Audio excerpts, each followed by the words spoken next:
Hola, ¿qué tal? Nuevamente con ustedes el licenciado Soyexin Chacón. Estamos ahora en la sesión número 8 de la licenciatura en Administración y Comercialización en la materia de inserción al derecho. En esta ocasión continuaremos con la idea del hecho y del acto jurídico y sobre todo los elementos de validez, de existencia del acto jurídico. Solamente para retomar un poco la sesión anterior, hablamos de la jerarquía de las normas, establecimos que la Constitución es uno de los puntos más importantes, la norma más importante en nuestro país, y de ahí deriva todo el demás ordenamiento jurídico que existe en nuestro país. Las leyes federales, los tratados internacionales y todas las demás leyes secundarias que se van a aplicar. Después hablamos del hecho y el acto jurídico. Si recuerdan, comentamos que la diferencia entre un hecho y un acto jurídico es la voluntad de las personas. En el hecho se dan consecuencias de derecho, pero sin que intervenga la voluntad de las personas, mientras que en el acto jurídico lo más importante es la manifestación de voluntad o la voluntad de querer, de desear las consecuencias de derecho.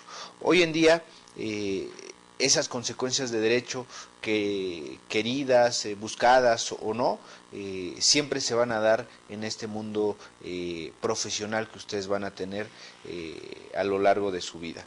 Y bueno, los objetivos, el particular, ya saben ustedes que es distinguir la aplicación, la interpretación de la ley. El objetivo específico, comprender la aplicación que se le da a las normas jurídicas. En esta ocasión hablaremos de los elementos de existencia del acto jurídico. Para que un acto jurídico pueda tener presencia en el mundo jurídico, se necesitan ciertos requisitos. Hay requisitos de existencia y requisitos de validez. ¿Cuál es la diferencia entre esos dos? Que uno, si carece de los de existencia, de alguno de los elementos de existencia, el acto nunca va a poder ser va a poder tener efectos jurídicos, no va a ser existente, válgame la expresión, porque no reúne esas características, la voluntad, el objeto y en algunos casos la solemnidad, como lo vamos a ver en un momento. Los requisitos de validez son aquellos que sin los cuales puede solicitarse una nulidad en el acto jurídico. Por supuesto que siempre es a petición de parte y que por sí mismos podrán ser convalidados, porque se ratifica la voluntad, porque se advierte o subsanan los errores en esa misma voluntad, como lo vamos a ver en un momento. Baste hasta el momento decir que unos son los requisitos de existencia y otros son los requisitos de validez, y la diferencia es que en unos el acto se declara como no existente y en el otro se puede declarar su nulidad, como lo vamos a ver. Elementos de existencia del acto jurídico. Yo les pediría que observáramos nuestra lámina y vamos a advertir lo siguiente. Estos, los elementos de existencia, son esenciales, son fundamentales, sin los cuales no puede dar cabida al acto jurídico, ya que su importancia es tal en la estructura del acto jurídico que la ausencia de uno de ellos hace que el acto jurídico sea inexistente, es decir, la nada jurídica. Aunque aparezca un hecho, un acto, aunque sea real, no tendrá ningún efecto para el mundo jurídico. Es lo que llamamos la nada jurídica. Y dentro de estos elementos de existencia tenemos tres, como les adelantaba hace un momento. Primero, importantísimo, es la voluntad de las partes. No puede darle cabida, no puede tener vida jurídica un acto si no hay voluntad. El principio de pacta sunt servanda, que es por supuesto latín, que implica que lo pactado será ley entre las partes, es decir, lo más importante en un contrato, en un acto jurídico, es la voluntad de querer hacerlo. Si no hay esa voluntad, el acto es inexistente. La voluntad es la mejor forma, en su mejor forma, que es por antonomasia la firma o cualquier manifestación expresa de precisamente el querer, el desear que ese acto jurídico exista y en consecuencia cree repercusiones en el mundo jurídico. La voluntad de las partes. El objeto, el cual tiene que ser física y jurídicamente posible, lo vamos a explicar en un momento, y en algunos casos la solemnidad. El único caso que podemos advertir de manera clara es el contrato de matrimonio, en donde se requiere una cierta formalidad, una cierta solemnidad para que pueda ser válido y existente ese acto jurídico. La manifestación de la voluntad, revisemos nueva cuenta su lámina, consiste en emitir una deliberación.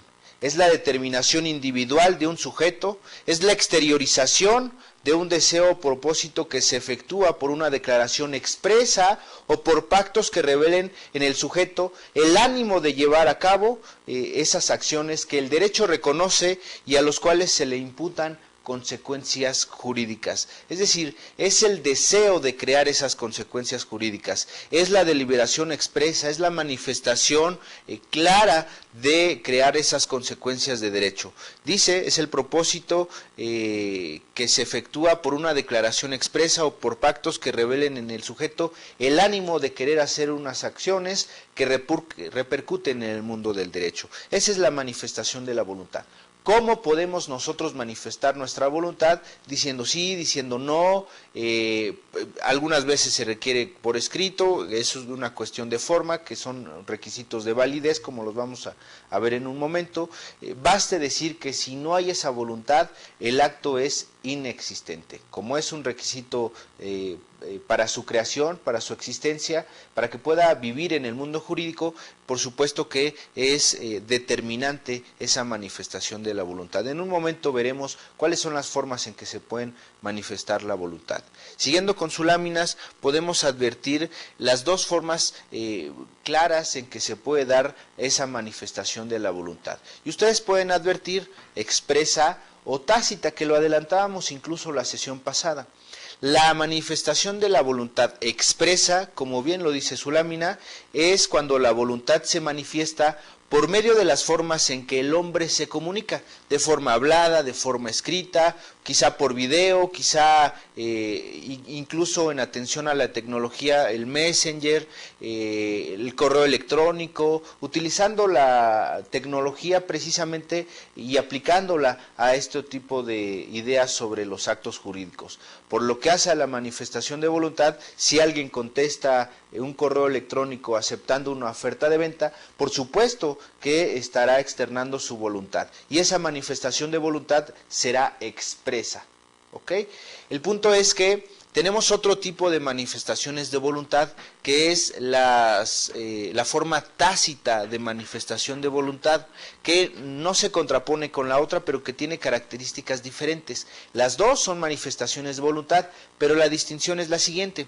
La manifestación de voluntad tácita implica que cuando la voluntad se exterioriza, sea por medios de actos que la hagan presuponer, que la hagan suponer esa manifestación de voluntad. No es expresa, no es clara, pero suponemos que en atención a ese acto se está dando esa manifestación de la voluntad, los cuales pueden interferir o pueden inferir lógicamente la existencia de ese acto jurídico. La manifestación tácita se puede resumir incluso en aquella frase coloquial de que el que calla otorga, lo adelantaba incluso en la sesión anterior, el que calla otorga. Si a alguna persona se le pregunta una situación determinada y se le dice que en caso de que no nos conteste será como una aceptación, bueno, ese tipo de aceptación es de manera tácita, no es expresa porque nunca dijo sí, nunca escribió, nunca firmó,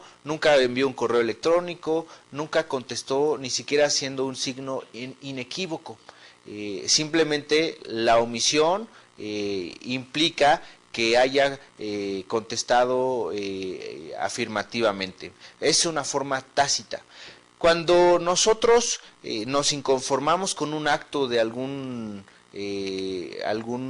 socio, algún proveedor, alguna persona, y por alguna situación no nos cumple en lo convenido, en el contrato, nosotros podemos demandar. al momento de presentar nuestra demanda se le tiene que dar vista a nuestra contraparte para efecto de que conteste la demanda. El hecho de no contestar la demanda se tiene como una aceptación tácita, como una confesión tácita o como una manifestación de voluntad tácita de que está afirmando, de que está confesando lo que nosotros le estamos diciendo. Es una manifestación de voluntad de manera tácita. Y bueno, otro de los puntos más importantes que hacen elementos de existencia, además de la manifestación de la voluntad, importantísima por supuesto, pero otra cosa que no menos importante es, consiste en el objeto. ¿Qué es el objeto? Es lo que se pretende transmitir, transferir, es lo que se busca modificar incluso para crear consecuencias de derecho. Tenemos varias formas de referencia por lo que hace al objeto. El objeto debe ser además física y jurídicamente posible, y este se da cuando ninguna ley de la naturaleza, ojo con eso, cuando ninguna ley de la naturaleza constituya o sea un obstáculo insuperable para realizar ese acto jurídico. ¿Cuál podría ser un ejemplo? Yo celebro un contrato con una persona, y ese contrato consiste en que yo le voy a, yo imagínense que soy médico cirujano y entonces lo voy a operar y le voy a poner unas alas. Y yo le garantizo que esas alas, poniéndoselas en la espalda, le van a permitir volar como las aves. Evidentemente ese objeto es propio de un contrato, pero es jurídicamente y materialmente, físicamente imposible. Ninguna persona, aunque se le pongan alas, va a poder volar, porque incluso va contra la naturaleza del ser humano. Otro ejemplo podría ser que una persona se comprometa a darles una cantidad de dinero, o realizar una cosa con la que se va a terminar el hambre en el mundo, lo cual resulta físicamente también hasta el día de hoy imposible. Entonces, ese objeto debe ser física y además jurídicamente posible. Por ejemplo, un objeto que no sea jurídicamente posible es cuando está tachado de algún motivo de ilicitud. Yo celebro un contrato de compraventa respecto del producto, de la cosecha, de un terreno en donde se sembró algún tipo de droga, marihuana, alguna situación así. Y por lo tanto ese contrato podría ser nulificado porque adolece de un vicio y quizá jurídicamente no será posible realizar un acto jurídico de tal naturaleza, toda vez que viola flagrantemente la ley. Continuando con esto del objeto, es importante que en nuestra lámina nosotros refiramos el objeto directo. Cuando nosotros hablamos del objeto directo, consiste en la finalidad que se persigue en el acto jurídico, por supuesto en la producción de las consecuencias jurídicas, que pueden ser de tres tipos, en los actos, acciones o derechos personales, que es de dar, hacer o no hacer, o transmitiéndolo al acto jurídico podemos hablar de crear, transmitir o modificar o extinguir derechos y obligaciones. Precisamente el objeto directo tratará de estos tres tipos de cosas: crear, transmitir o modificar y extinguir derechos y obligaciones.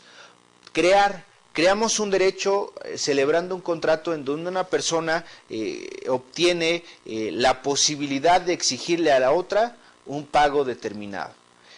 Transmitir: yo tengo la propiedad de un bien inmueble, quiero venderla. Ese acto, esa compraventa, ese contrato, ese acto jurídico es cuyo objeto directo consiste en el inmueble y se trata de transmitir la propiedad de ese bien inmueble o modificar en algunas otras situaciones. Extinguir derechos y obligaciones. Por ejemplo, celebramos un contrato en donde se compromete una persona a hacer el pago de una cantidad de dinero que le adeuda a una diversa persona. En ese contrato se puede pactar el pago y por lo tanto se puede extinguir la obligación de esa persona de pagar, toda vez que ya pagó, y la otra persona se extingue su derecho de poder cobrarle a esa persona que ya incluso pagó, ¿no? Crear transmitir o extinguir derechos y obligaciones. Hablando del objeto directo, se refiere a los métodos mediante los cuales se crearán, transmitirán, modificarán o extinguirán los derechos y obligaciones. Estos podrán realizarse en un dar, hacer o no hacer, como les comentaba hace un momento. Situaciones o acciones de dar, de hacer y no hacer. ¿Cuál es la diferencia entre estas? Las obligaciones o derechos o acciones que tienen que ver con un dar es, por ejemplo, que una persona se compromete a dar, a prestar, por ejemplo, un vehículo, un contrato de renta de automóviles. Una persona se compromete a pagar y otra persona se compromete a permitir que la persona que paga se lleve el vehículo a cambio del pago de la renta y en consecuencia se obliga a entregarlo. Esa es una obligación de dar. Una obligación de hacer es, por ejemplo, que una persona contrate a otra para que pinte un cuadro, una obra de arte, o algo más fácil, quizá, pintar un inmueble, pintar una barda, pintar una cerca, es una obligación de hacer. El gran problema lo encontramos a veces cuando tratamos de explicar cuáles son las obligaciones de no hacer. Y un ejemplo muy claro podría ser aquel en donde una de las partes son vecinos de predios, uno se encuentra aquí y otro se encuentra acá. Uno de los dos se obliga o se compromete a no traspasar al predio vecino. Celebran un contrato en donde una persona se obliga, el de acá, se obliga a no hacer o a no pasar o a no realizar un acto en el inmueble de este otro. Por supuesto que en caso de que se llegara a hacer, podrían establecer en ese contrato sanciones para cada uno de los que incumplan. Eso es por lo que hace al objeto directo. El objeto como cosa, también como una presentación material del acto jurídico, debe estar por supuesto en el comercio, ser determinada o determinable en cuanto a la especie y además existir en la naturaleza. Vamos a dar algunos ejemplos de esto. La mejor forma de entenderlo es mediante ejemplos. Esa representación material primero debe estar en el comercio. Imagínense que una persona se comprometa celebra un contrato en donde una persona se compromete a pagar una suma de dinero y la otra se comprometa a entregarle la propiedad en el Distrito Federal, los que no lo conocen en nuestro país, el Palacio de Bellas Artes. ¿Se puede vender el Palacio de Bellas Artes? La respuesta es que no, porque es un bien no de propiedad privada, sino que nos pertenece a todos, que pertenece al gobierno, que es patrimonio incluso cultural de nuestro país, quizá patrimonio de la humanidad. No le pertenece a una persona particular, por lo tanto el pretender venderla a otra será totalmente incorrecto porque el objeto no se encuentra existente, porque no forma parte del comercio. No se encuentra dentro del comercio. Otro caso es que debe ser determinada o determinable ese objeto material, es decir, en cuanto a su especie. Es decir, no podemos celebrar un contrato por algo que no sabemos si existe, incluso en la naturaleza. No podemos celebrar un contrato con algo incierto. Tenemos específicamente que determinar ¿qué es lo que estamos intentando transmitir? Por ejemplo, si yo celebro un contrato respecto de una casa, yo no puedo decir, yo le vendo la casa azul de la calle 7 a Juan González, porque no estoy ni siquiera delimitando qué casa, y no estoy diciendo ni qué colonia, y no estoy diciendo tampoco las medidas y colindancias. Debe estar perfectamente determinado, debe ser determinable también en cuanto a su naturaleza, en cuanto a su especie, ese objeto que es propio del acto jurídico. Si no existe y si no está dado de tal forma ese objeto, por supuesto que el acto jurídico será inexistente. Si no existe en la naturaleza, mucho menos. Por ejemplo, yo no puedo celebrar un acto jurídico en donde intervengan como objeto unicornios. no existen hasta donde se sabe los unicornios. El hecho de pretender vender unicornios, bueno, pues es algo bajo una idea fantástica, pero que no está, por supuesto, cercana a la realidad. Es decir, se encuentra en todo caso alejadísima de la realidad. Unicornios no se pueden vender porque no se encuentran en la naturaleza. Por lo tanto, no habrá objeto y por lo tanto el acto jurídico será, como les digo, inexistente. Debe existir en la naturaleza. Tampoco pueden ser las sirenas, un contrato de matrimonio con una sirena, un contrato de que celebra una persona con otra para cazar una sirena. Bueno, pues como no se encuentra dentro de la naturaleza, pues evidentemente será inexistente. Siguiendo con esta idea de los actos jurídicos, hablaremos del último punto de los requisitos de existencia del mismo acto jurídico, que es la solemnidad. ¿Qué es la solemnidad? Pues es una formalidad específica, rigurosa, exigida por la ley para que pueda existir ese acto jurídico. Les adelantaba que el único contrato que advertimos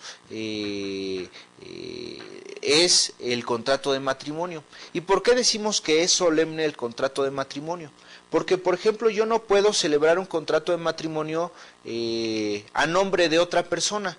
Una persona, Roberto González, no puede darme un poder, incluso poder notarial, aunque sea poder notarial, no puede otorgar ese poder para que yo vaya en su representación y yo pueda casar a esa persona con una persona diversa. Por supuesto que la solemnidad del contrato de matrimonio implica que esa persona que se quiere casar vaya directamente con su futura cónyuge o futuro cónyuge y en su caso conteste las preguntas que le haga el juez del registro civil y firme. Obviamente la solemnidad implica que también firmen algunos testigos y bueno, todo lo que implica ese contrato de matrimonio. Pero no se puede hacer por apoderados, debe ser de manera personalísima. Ese acto en donde hace muchos años se daba incluso la epístola de Melchor Ocampo, que se ha dejado de decir en algunas ocasiones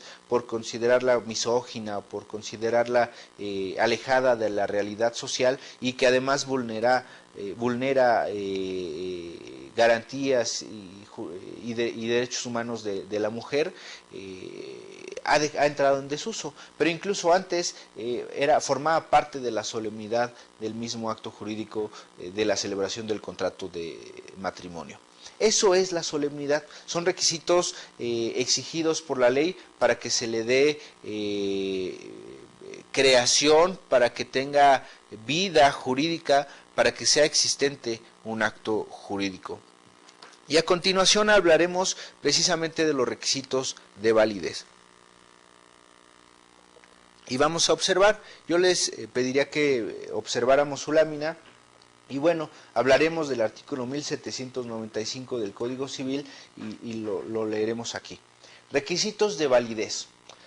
Son todos los elementos de existencia que ya revisamos, la voluntad, el objeto y la solemnidad. En algunos casos se considera que es creado, se considera existente ese acto jurídico. Pero para que este acto jurídico sea perfecto, se requieren lo que llamamos nosotros los requisitos de validez, a que se refiere el artículo que les comentaba. Y dice así, artículo 1795, artículo que difícilmente se va a modificar. El contrato puede ser invalidado y hay 4 fracciones. La fracción primera, por incapacidad legal de las partes o de una de ellas. Fracción segunda, por vicios en el consentimiento. La fracción tercera es por su objeto o motivo que sea ilícito o porque el consentimiento, la fracción cuarta, no se haya manifestado en la forma, hablamos de formalidad, que la ley misma establece. Y lo vamos a revisar de manera más profunda. De acuerdo con esta disposición legislativa podemos inferir que los requisitos de validez son precisamente estos que les he comentado. Capacidad entre las partes, importantísimo y que puede ser materia de examen. Capacidad de las partes, ausencia de vicios en la voluntad, licitud en el objeto, motivo o fin del acto jurídico y por último, formalidad. Y vamos a ver cada una de ellas. La capacidad, por un lado, consiste en expresar la voluntad libre y si ésta es expresada adecuadamente, determinar respecto de quién la expresa, si esta persona además tiene la capacidad para emitirla, es decir, para determinar si es susceptible de derechos y de obligaciones. La capacidad, sabemos, se divide en dos tipos, la capacidad de goce y la capacidad de ejercicio. La capacidad de goce se adquiere incluso en algunos casos hasta antes del nacimiento. La capacidad de goce implica solamente disfrutar de derechos sin ningún problema. Capacidad de goce. La capacidad de goce la tiene todo mundo, incluso los menores de edad, incluso, como les comento, en algunos casos, aquellas personas que se consideran todavía no nacidas y que son producto de la concepción. Es un tema interesantísimo que si ustedes tienen alguna duda la pueden hacer llegar con su tutor y con mucho gusto se le atenderá de la manera más efectiva. Pero esa es una, la capacidad de goce. Por otro lado tenemos la capacidad de ejercicio, que no la tiene cualquier persona. Es más, la capacidad de ejercicio se adquiere normalmente a los 18 años cuando se adquiere la mayoría de edad, pero no basta con esto. Con eso, una persona que se encuentra en un estado de interdicción, que es un interdicto, aquella persona que se encuentra incapacitada, que por sí mismo no puede ejercer sus derechos y cumplir sus obligaciones, no la tiene. No tiene la capacidad de ejercicio, que es la posibilidad de ejercer nuestros derechos y de cumplir por sí mismos, por nosotros mismos, las obligaciones que hemos contraído. Es la capacidad de ejercicio, como lo vamos a ver en su lámina. Precisamente y como primer punto, la capacidad de goce es la aptitud que tiene la persona para ser titular, como les adelantaba, de derechos y de obligaciones, y se tiene por el simple hecho, por la simple razón de ser seres humanos, de ser personas. El inicio de la capacidad de goce, de ello nos habla el artículo 22 del Código Civil y dice, la capacidad jurídica de las personas se adquiere por nacimiento y se pierde por la muerte. Pero después de que el nacido, del momento en que el individuo se ha concebido, entra bajo la protección de la ley y se le tiene por nacido para los efectos declarados en el presente código. Es decir, una persona que aún no ha nacido, les traduzco lo que dice este artículo, una persona que aún no ha nacido es susceptible de derechos, aunque todavía no de obligaciones. Es susceptible de derechos siempre y cuando esa persona nazca. Se supone que tiene que pasar un determinado tiempo para ser viable. Si es viable, estará en aptitud de capacidad de goce. Pero si resulta que nace muerto o que no es viable, por supuesto que no la va a tener. La ley otorga al individuo, a la persona física, una amplia protección de sus derechos, tales como la capacidad de goce o los derechos que tienen de disfrutar de esas prerrogativas.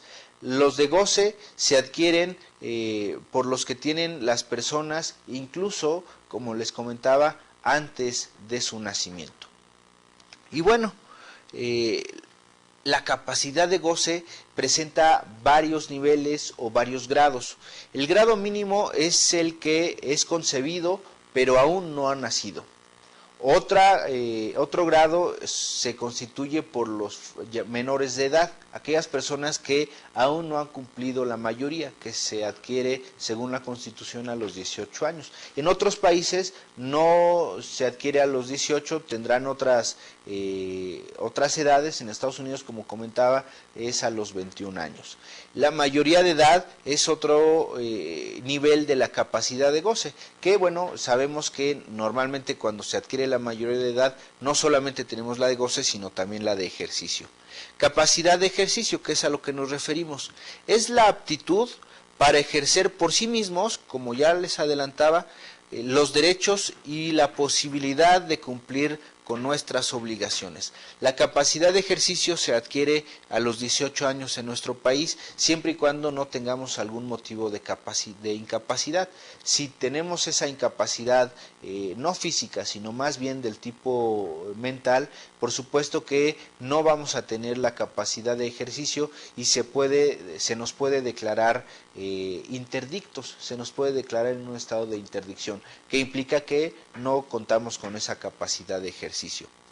El inicio de esta capacidad, como pueden revisar en su lámina, no se adquiere con el nacimiento, sino en un momento determinado, tal y como lo establece el artículo 646 del Código Civil, que a la letra dice, el mayor de edad comienza, o la mayoría de edad comienza a los 18 años cumplidos. Una persona que aún no tiene 18 años no puede tener capacidad de ejercicio, deben ser 18 años cumplidos. Aquí no vale eso de que tengo 17 y 11 meses, si nos falta un día, bueno, a final de cuentas todavía no adquirimos la mayoría de edad. Necesitamos tener 18 años cumplidos y que además no se advierta algún motivo de incapacidad mental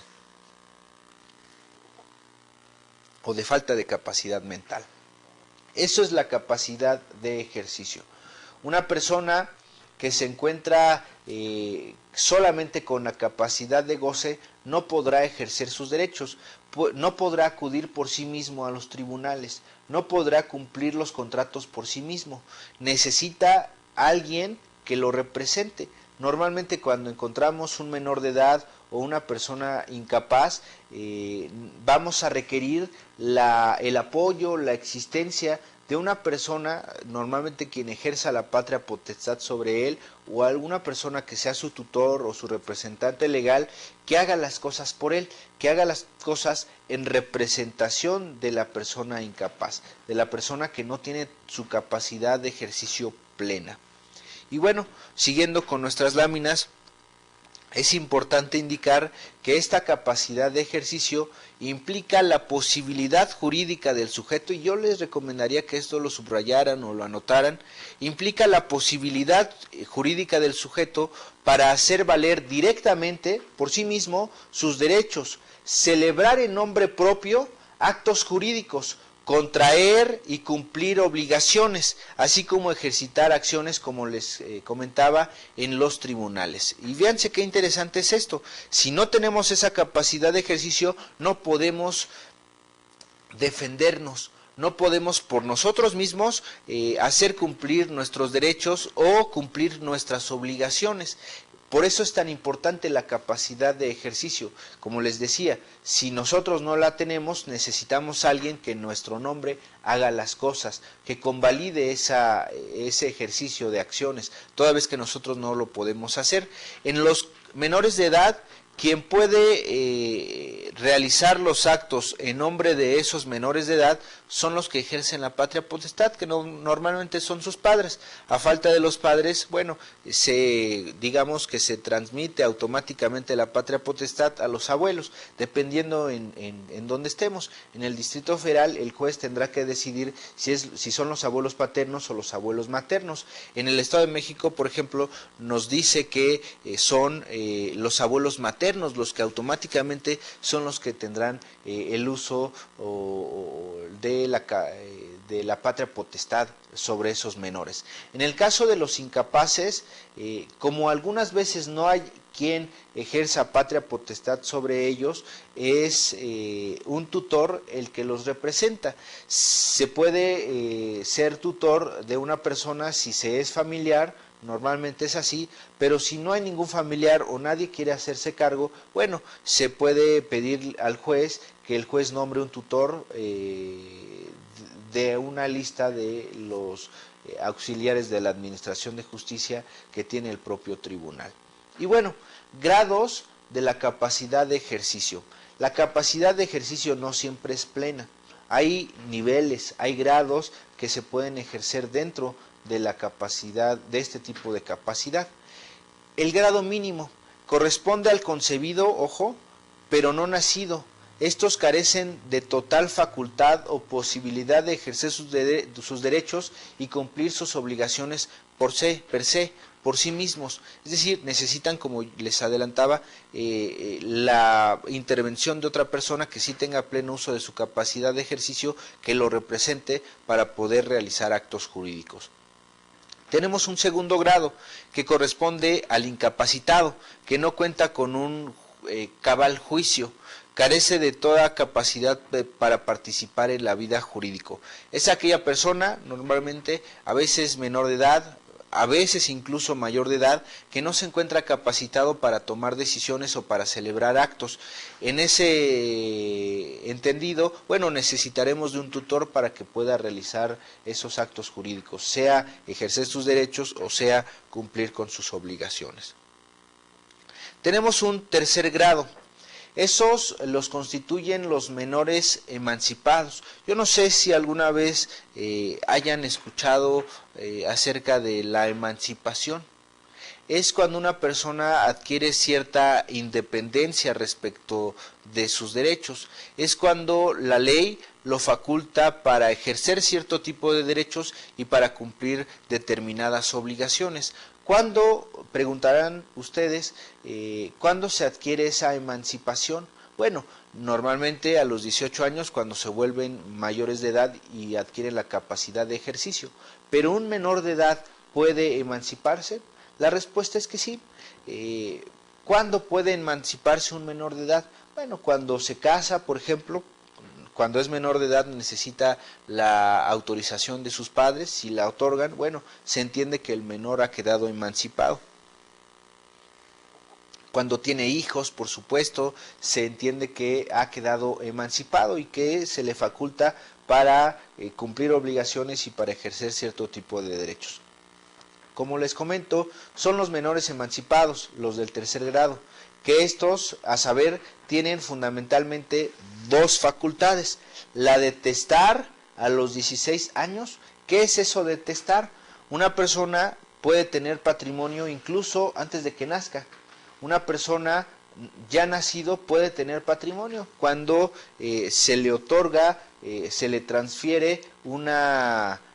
o se le dona, por ejemplo, para que sea más fácil entender, un inmueble. Bueno, a final de cuentas, cuando nazca ya va a tener su bien inmueble y si es que es viable, bueno, no tendrá ningún problema para hacerlo.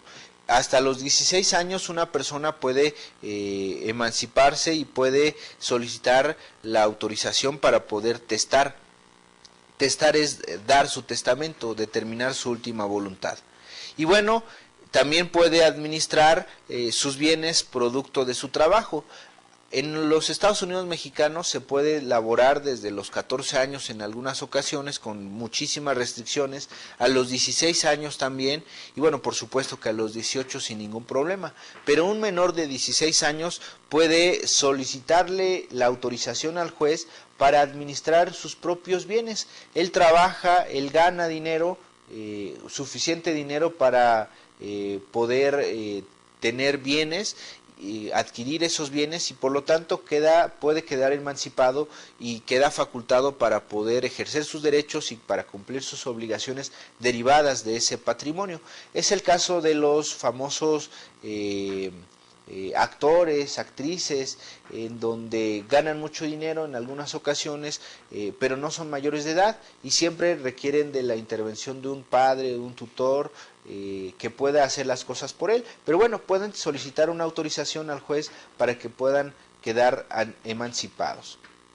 Tenemos el famoso cuarto grado, que corresponde a los menores emancipados y a quien la ley les otorga, como les comentaba, la administración de sus bienes. El quinto grado corresponde sin ningún problema al mayor de edad y a quien la ley otorga la disposición libre de sus bienes y de su persona. Aquí no tenemos problema, aquí no hay ningún conflicto, simplemente aquella persona mayor de edad pues es la que tiene la capacidad plena para ejercer sus derechos y cumplir con sus obligaciones. Hablemos de las incapacidades. ¿Qué son los incapaces? ¿Quiénes son los que no tienen esa capacidad de ejercicio.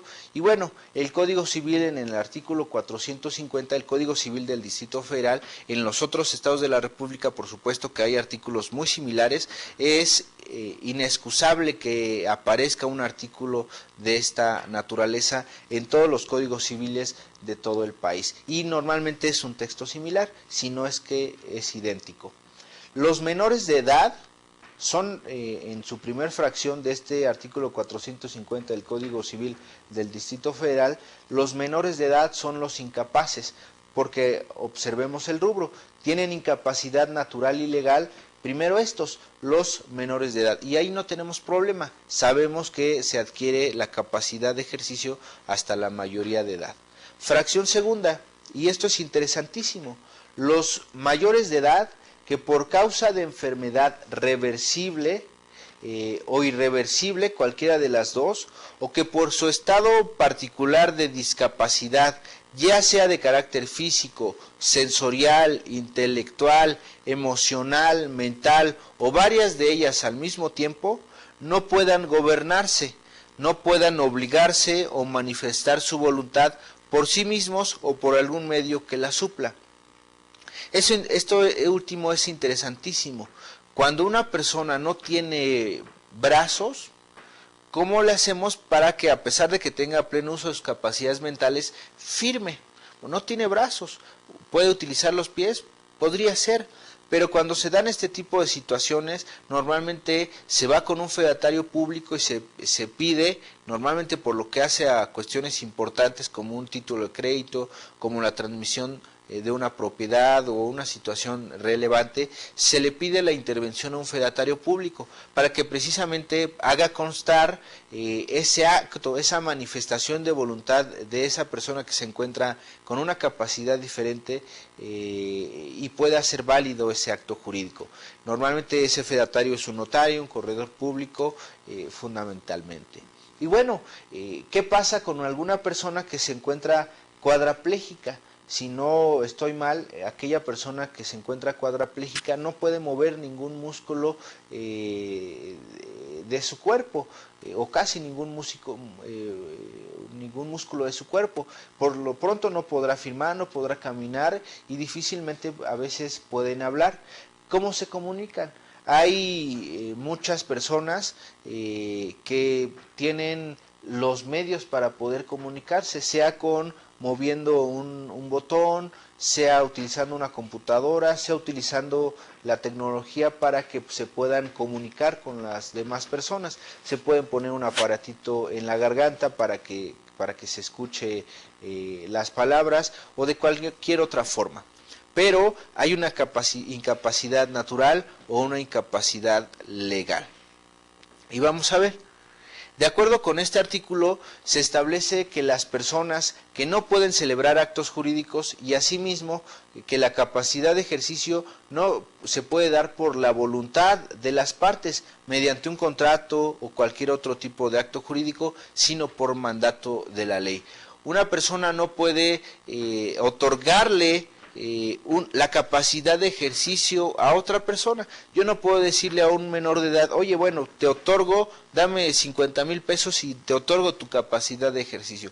Por supuesto que esto no depende de la voluntad humana, depende de las disposiciones que vienen en la ley. Si no cumplimos esas disposiciones, bueno, los actos jurídicos que celebre ese menor de edad o esa persona que se encuentra incapacitado física o mentalmente, bueno, podrán resultar inexistentes por lo que hace a esos requisitos, si es que no se acredita la voluntad sobre todo, o podrán ser nulificados, ya que hablamos de los requisitos de validez. Otro requisito importante que es de validez, olvidémonos un poco de los requisitos de existencia, hablemos de los requisitos de validez, es la ausencia de vicios en la voluntad. Cuando una persona exterioriza su voluntad, esa voluntad debe ser plena. Esa voluntad no debe estar sujeta a ningún vicio, ni a ningún error, ni a ninguna confusión. Y vamos a ver, ¿qué es la ausencia de vicios en la voluntad? Son los vicios en la manifestación de un acto jurídico. los factores que afectan la voluntad de los participantes de tal manera que se impide, ojo, su libre manifestación. La manifestación de la voluntad, como les digo, debe ser natural, debe ser plena. Si encuentra un obstáculo, por supuesto que no podrá ser válida esta manifestación de voluntad de crear, transferir o extinguir derechos u obligaciones. Los elementos que la distorsionan a esta voluntad se le conoce como vicios, y estos son el error como primer punto. Cuando encontramos a alguien que se encuentra en el error, sabemos que esa persona no ha tenido una manifestación de la voluntad plena, o la manifestación se encuentra impedida, la manifestación de esa voluntad se encuentra impedida por algún vicio, por algún obstáculo. Y vamos a ver, ¿qué es el error? Es la falsa apreciación de la realidad, es decir, la errada interpretación de lo real, la ignorancia también de una cosa, de un hecho, de un derecho, o la carencia de conocimientos respecto de una materia. Es decir, hablando por ejemplo de la lesión, ¿qué es la lesión en materia civil? Aquella persona que, aprovechándose de la suma ignorancia, notoria inexperiencia o extrema miseria, obtiene un lucro indebido de otra persona. A final de cuentas, debido a su inexperiencia, ignorancia o su extrema miseria, una persona se aprovecha de otra, y por supuesto que puede la voluntad verse tachada, puede verse obstaculizada en su forma natural. Es como si una empresa va a una región alejada de la civilización, en donde no hay luz, en donde no hay servicios de agua, drenaje y cosas de ese tipo, y les maneja a la población, una población que no tiene mucha cultura o que no tiene nada de cultura, en una selva, en alguna comunidad indígena muy apartada, y les pretende vender computadoras, y les pretende vender conexiones a internet, y se las vende. A final de cuentas, al ver maravillados esas personas lo que puede hacer una computadora, bueno, las compran, y entonces le otorgan terrenos, le otorgan producto de cosechas y todo ese tipo de cosas. Al advertir que necesitan energía eléctrica, que ellos no la tienen, bueno, podemos argumentar un error en la voluntad. Se engañó a esas personas, y ahí se da la lesión, que es también un vicio dentro de la voluntad. Tenemos muchos tipos de errores, por lo menos la legislación y la doctrina nos habla de varios tipos de error. El famoso error obstáculo. Su naturaleza es tal que impide el nacimiento del acto jurídico. Es el error obstáculo que no se puede dar de ninguna forma. Su naturaleza impide la realización de ese acto jurídico. Un tipo de errores como por ejemplo eso que les comentaba yo de los unicornios. Bueno, a final de cuentas una persona cree que sí existen los unicornios, y otra persona muy viva le vende unicornios. Bueno, a final de cuentas nunca se los va a entregar porque esos no existen. Su naturaleza implica propiamente la inexistencia de este acto, o la imposibilidad o la nulidad de este acto. Tenemos el error nulidad. Este no impide que el acto jurídico nazca, aunque se encuentre afectado de algún tipo de nulidad. Son errores de gravedad media que no impiden la realización del acto, pero que se cuenta con una acción de nulidad. Es decir, aquella persona que se encuentra, que advierte esa razón o ese vicio en la voluntad, puede ejercitar acción y demandar a esa otra persona que la engañó ante los tribunales, argumentando precisamente ese error nulidad, y por lo tanto puede solicitar la nulidad de ese acto, puede solicitar que se regresen las cosas al estado que guardaban antes. Un ejemplo es una acción civil que se tiene en contra de una persona, deudor, que voluntariamente queda en estado de insolvencia. Digamos que vende un bien y le pagan evidentemente, y al final de cuentas eso le causa perjuicio a otro acreedor. Bueno, ese acreedor puede solicitar la regresión, puede solicitar que se regresen las cosas al estado que guardaban antes, nulificando esa compraventa. Bueno, tendrá que hacerlo valer ante el juez respectivo. Aquí hablamos del error nulidad, precisamente. Tenemos además, siguiendo con el orden que llevan sus láminas, el error de hecho. Es un acto jurídico orientado a la determinación de la voluntad, influenciado por el error de un hecho cometido. Tenemos el error de derecho, que es el desconocimiento o la falta de interpretación de una norma jurídica. A lo mejor entendimos algo diferente de lo que decía un artículo de la Constitución o del Código Civil o del Código de Procedimientos Civiles, y por supuesto que no hicimos las cosas como deberían ser. Bueno, es un error de derecho.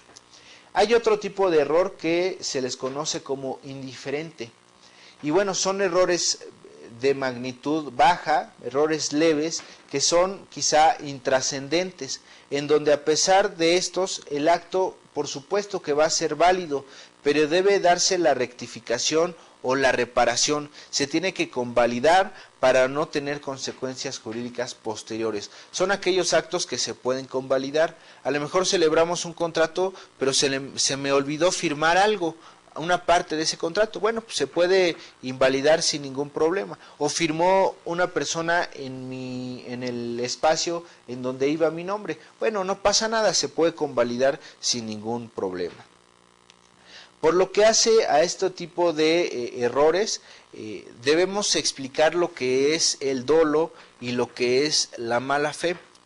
El dolo normalmente se tiene cuando se pretende crear una consecuencia jurídica de una manera voluntaria, por supuesto, y que bueno, normalmente causa una afectación hacia otras personas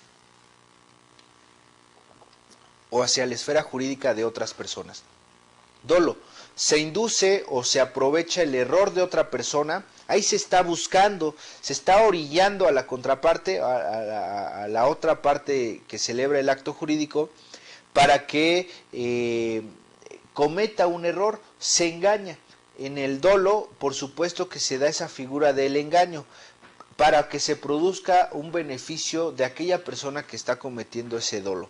El acto jurídico en estos casos carece de validez, como en el caso, en el ejemplo que les dije de las computadoras que se les regalan o se les venden más bien a personas que carecen de cultura y que en su comunidad ni siquiera energía eléctrica para poderlas prender y cargar tienen.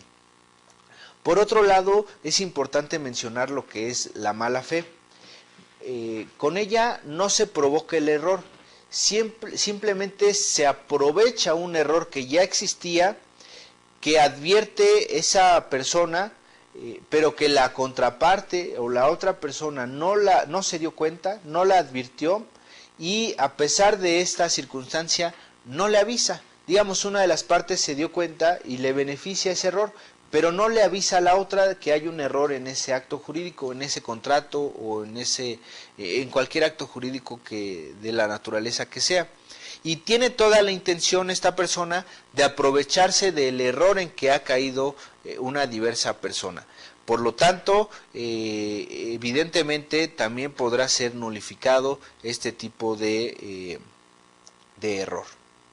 Y bueno, quedando precisado lo que es el dolo y la mala fe, es importante hablar de lo que llamamos nosotros como violencia, que es cuando se ejercen ciertos actos, ciertas formas de presión, ofuscando la inteligencia, ofuscando la libre decisión de una persona para celebrar ese acto jurídico. Y bueno, en su lámina lo tenemos así, tal y como lo establece el artículo 1819 del Código Civil del Distrito Federal, que también tiene su homólogo en los demás estados de la República. Hay violencia cuando se emplea, fíjense, cuando se emplea fuerza física o amenazas que importen peligro de perder la vida, la honra, la libertad, la salud o una parte considerable de los bienes del contratante, de su cónyuge, de sus ascendientes, de sus descendientes, de sus parientes colaterales dentro del segundo grado.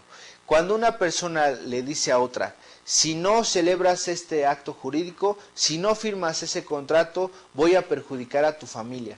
Si no firmas este acto jurídico, vas a perder la honra, porque te voy a hacer publicación de fotos que tengo con tu amante o alguna situación así. Por supuesto que la violencia que se ejerce para poder celebrar un acto jurídico implica que aquella persona que sufrió esa violencia ejerza acción para invalidar este acto jurídico, que es por supuesto inexistente, pero que se puede tachar de nulidad. Acuérdense la diferencia entre la existencia y la nulidad. Eso es precisamente amenazas, ya sea físicas o morales, que impliquen que una persona ofusque su voluntad y entonces se obligue a cumplir una determinada situación a pesar de no quererlo. Por otro lado, ya se los había adelantado, la lesión. Cuando una persona sufre un daño eminentemente pecuniario desproporcionado por la realización de un acto jurídico, que existe un provecho de quien recibe y una obligación de la persona que la contrae. Es la lesión definida por el Código Civil como lo que ya les decía, aquella persona que aprovechándose de la suma ignorancia, notoria inexperiencia o extrema miseria, obtiene un lucro indebido de la otra, se enriquece y la otra se empobrece. Eso es la lesión. Y bueno, la licitud en el objeto, motivo, fin del acto jurídico, cuando hablamos de esta licitud decimos que es todo lo que no está prohibido por la ley. Algo es lícito porque no está prohibido por la ley. Acuérdense del famoso principio, las personas, los particulares podemos hacer todo siempre y cuando, todo lo que queramos siempre y cuando no esté prohibido por una ley. Los actos jurídicos necesitan ser lícitos en todas sus manifestaciones para que el derecho los proteja y reconozca su validez. La licitud, o más bien ilicitud en el objeto, en el fin o en la condición del acto producen la nulidad, ya sea una nulidad absoluta o una nulidad relativa. La diferencia entre esas dos, la absoluta es que no se puede convalidar y la relativa es que por medio de realizar otro acto se puede convalidar y será perfectamente válido. Se puede perfectamente sin ninguna carga y sin ningún obstáculo. La licitud en un acto depende de su contenido, de su objeto, motivo, fin, y la ilicitud en alguno tiene como consecuencia que el acto sea, como les decía, ineficaz.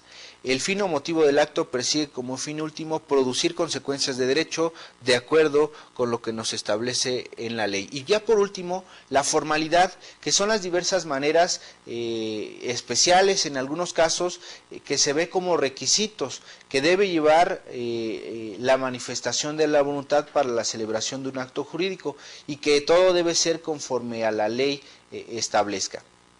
Por ejemplo, para la compraventa de un bien inmueble se requiere como requisito de forma, como una necesidad de forma, que sea elevado a escritura pública. Un contrato privado respecto de un bien inmueble puede tacharse de nulidad, por lo tanto siempre es conveniente elevarlo a escritura pública. Por supuesto con un notario o corredor público. Y bueno, la clasificación de los actos jurídicos de acuerdo con la forma son los consensuales, que son aquellos actos jurídicos que se perfeccionan con el simple consentimiento de las partes y desde ese momento se obligan mutuamente al cumplimiento de lo pactado. Para su validez no se requiere ningún tipo de formalidad, simplemente yo digo que sí, tú dices que sí y con eso se da por hecho el contrato y será perfectamente válido. Y por último, los formales y los solemnes. ¿Qué son los formales? Aquellos que se requiere un requisito, un elemento necesario, como es que sea por escrito, en público o privado. Y por último, los solemnes que se requieren por conducto de la ley una forma especial que debe ser como en el contrato de matrimonio ante la presencia de un juez y que debe ser de manera personalísima. Con eso terminamos la sesión del día de hoy. No me queda más que despedirme, exhortándolos, invitándolos a que repasen sus apuntes, repasen sus sesiones y puedan hacer las preguntas pertinentes a su asesor. Seguro estará pronto a resolverlas de manera oportuna. Muchas gracias y nos vemos la próxima.